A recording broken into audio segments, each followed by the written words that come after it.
अगर सब कुछ मिल जाएगा जिंदगी में तो तमन्ना किसकी करोगे। अगर सब कुछ मिल जाएगा जिंदगी में तो तमन्ना किसकी करोगे।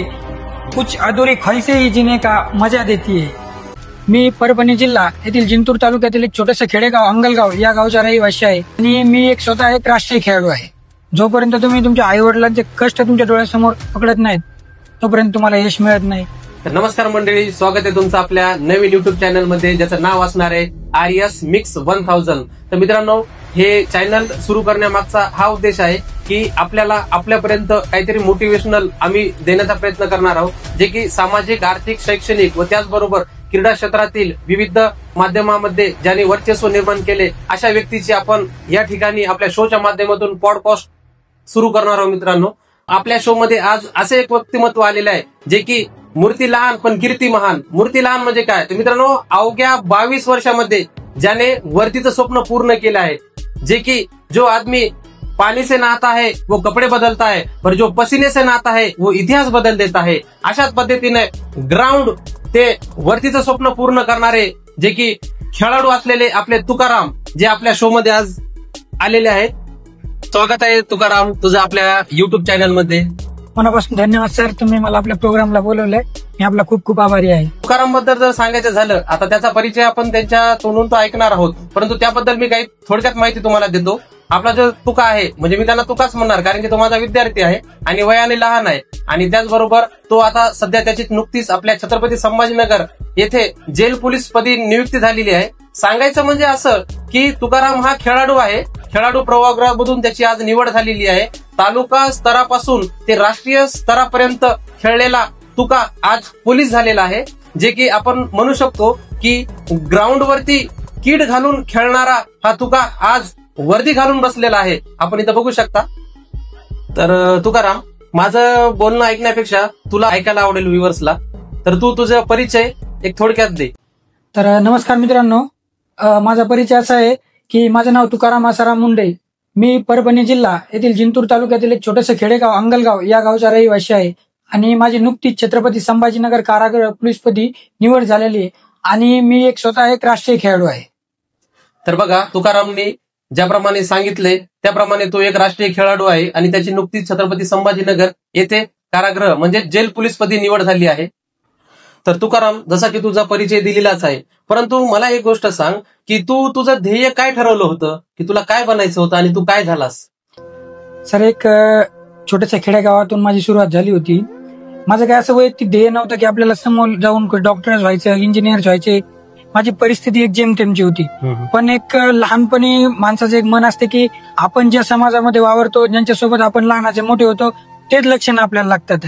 एक छोटा असताना गावामधले बरेच मुलं पोलीस भरतीची तयारी करायचे, त्यांच्यासोबत मी पण जायचो। सकाळी एक आवड निर्माण झाली, एक आवड निर्माण झाल्याच्या नंतर जसं जसं माझं वय वाढू लागलं, 5वी 6वी 7वी, जसं जसं मी शाळेमध्ये समोर गेलो तसं तसं माझा फिटनेस चांगला असल्यामुळे मला रनिंग, गोळा, त्यावेळेस एक उंच उडी, लांब उडी, असे बरेच इव्हेंट पोलीस भरतीला होते। सगळे इव्हेंट एक मनामध्ये अशी आवड निर्माण झाली आणि मग मी पण ठरवलं की मला बी मोठं होऊन पोलीसच व्हायचंय। आणि जसं जसं मला मार्गदर्शन मोठ्या मुलांचं होतं त्याप्रमाणे मग मी ते करत गेलो। अच्छा, तर मला एक गोष्ट सांग, तू वर्दीच का निवडली? सर, वर्दी म्हणजे एक असं एक ऍक्टिव्हिटी, म्हणजे प्रत्येका समोरच्याला सांगायची गरज नाहीये की मी कुठल्या जॉबला आहे। वर्दीमध्ये एक अशी रुतबा आहे का, सांगायचं म्हणजे की एक डेंजरसपणा राहतो, समोरच्याला स्पष्ट सांगायची गरज नाहीये की मी पोलीस आहे, त्याला ऑटोमॅटिक त्याच्या बघितलं की त्याला लक्षात येते। अच्छा, जसं की सिंगम पिक्चर बघितल्यानंतर आपल्याला वर्दीची आवड निर्माण होती, त्याच पद्धतीने तुमचं वर्दी एक आकर्षण, जे की प्रत्येकाचं सध्या एक स्वप्न झालेलं आहे वर्दीचं, त्यामुळे तू एक वर्दी निवडलेली आणि तुला ती भेटली सुद्धा। ओके, तर मला एक सांग, तू पोलीस भरती किती वेळाच दिली? सर, ही माझी दुसरी भरती होती। अच्छा, दुसऱ्या भरतीमध्ये तू सिलेक्ट झाला? हो, माझं सिलेक्शन। वा वा वा, व्हेरी गुड। आणि मला सांग की तू जी पोलीस भरती दिली त्यामध्ये तू सातत्य वगैरे कसं ठेवलं? सर, पोलीस भरती किंवा दुसऱ्या बी कुठली जे स्पर्धा परीक्षा आहेत त्यामध्ये तुम्हाला सातत्य खूप महत्वाचं आहे। यश किंवा अपयश हा नंतरचा विषय आहे, पण त्यामध्ये सातत्य ठेवणं हे खूप महत्वाचं आहे। तर सातत्य असं आहे की पहिल्या भरतीमध्ये, जे की 2019 मध्ये पहिली भरती झाली, त्यावेळेस माझं 2 महिने एज कमी होतं, त्यामुळे मला काय तो फॉर्म भरता आला नाही। 2023 मध्ये दुसरी भरती पडली, आपला अभ्यास चांगला होता, सगळ्या गोष्टी चांगल्या होत्या, पण एक कुठेतरी एक नशिबाची गोष्ट असते. तर कुणीतरी म्हणून ठेवलेलं की 99% तुमचे प्रयत्न असतात आणि 1% नशीब असते. तर त्यावेळेस 1% नशीब असं झालं की माझं ग्राउंड 50ला 50, जे की मी असं कधी पण करायचो. पण त्याच वेळेस मी नेमकं आजारी पडलो मुंबईच्या ग्राउंडच्या वेळेस, आणि माझं तिथं 45 मार्काचं ग्राउंड आलं. एक बिमार असताना पण मी प्रयत्न केले, पण चला म्हणलं आपल्याला 50ची अपेक्षा होती, 45 आहेत, कास्टची मेरिट 38 मार्कावर लागली, आपण 7 ते 8 मार्काने प्लस आहोत. त्यामुळे मी पेपरचा अभ्यास केला आणि सर खऱ्या अर्थाने 2 मार्कांनी माझी मेरिट हुकली. तर त्यावेळेस एक माणसाला एक दुःख काय असतंय की आपल्या स्वप्न जे की आपण मनामध्ये असते ठरलेलं, आई वडिलांची एक अपेक्षा लागलेली असते की नाही आता मुलांचं आपलं सगळं झालेलं आहे, तो आता पोलीस होईल. त्यावेळेस एक स्वप्न तुटलं सर, खूप दुःख वाटलं. पण ते भाव कधी मी माझ्या चेहऱ्यावर येऊ दिले नाही, कारण जर स्वतः आपण खचलो तर आई वडील आपल्याकडे जे अपेक्षा लावून असतात त्यांचं बी मन तुटते.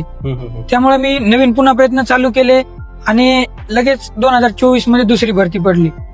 यावेळेस पुन्हा नवीन जोश, एक मागच्या जे आपण कुठल्या गोष्टीमध्ये कमी पडलो या सगळ्या गोष्टीची एक सांगड घातली आणि पुन्हा नव्याने प्रयत्न केला. प्रयत्न जर तुम्ही केला तर त्याला फळ मिळतेच. आणि 2024चा जो की मी 2024च्या सप्टेंबर मध्ये पेपर दिला होता, तर सर एक 9 महिन्याच्या नंतर माझा रिझल्ट तो आलाय आणि आज मी खूप हॅपी आहे, खुश आहे. हो, व्हेरी गुड. तर बघा, आज आपण बघतो की भरपूर जे मुलं आहेत जे पोलीस भरती किंवा आर्मी भरतीचं स्वप्न घेऊन प्रॅक्टिस करतात, परंतु त्यांना यश मिळत नाही. ज्याचे की अटेम्प्ट 5-5, 6-6 अटेम्प्ट होतात तरी त्यांना यश मिळत नाही. का? तर याचं कारण तुकारामने आज आपल्याला सांगितलेले की तुमचे 99% हे प्रयत्न असला पाहिजे आणि 1% नशीब असलं पाहिजे. तर मित्रांनो, प्रयत्न केले तर यश हमखास मिळते, असं तुकारामचं म्हणणं आहे, जे की आपण त्यांना तुम्ही ऐकलात. तर तुकाराम, मला एक गोष्ट सांग, तू फुल टाइम अभ्यास केला का कुठला एखादा जॉब वगैरे करून तू काही अभ्यास वगैरे केला? ग्राउंडची तयारी कशी केली हे काय सांगशील तू? सर तुम्ही जसं की म्हणले, तर माझी एक मिडल क्लास फॅमिली मधला मी आहे. तर मला इथं घरचा मी एकटा आहे. वडिलाचं वय बी माझ्या 50च्या आसपास आहे, आईचं वय बी 45 वर्ष आहे. त्यामुळे सर मला अभ्यासाबरोबर घरची सिच्युएशन दोन्ही घेऊन सोबत चालणं आहे माझ्यासाठी. म्हणजे या खांद्यावर घरची परिस्थिती, दुसरीकडे आपलं स्वप्न.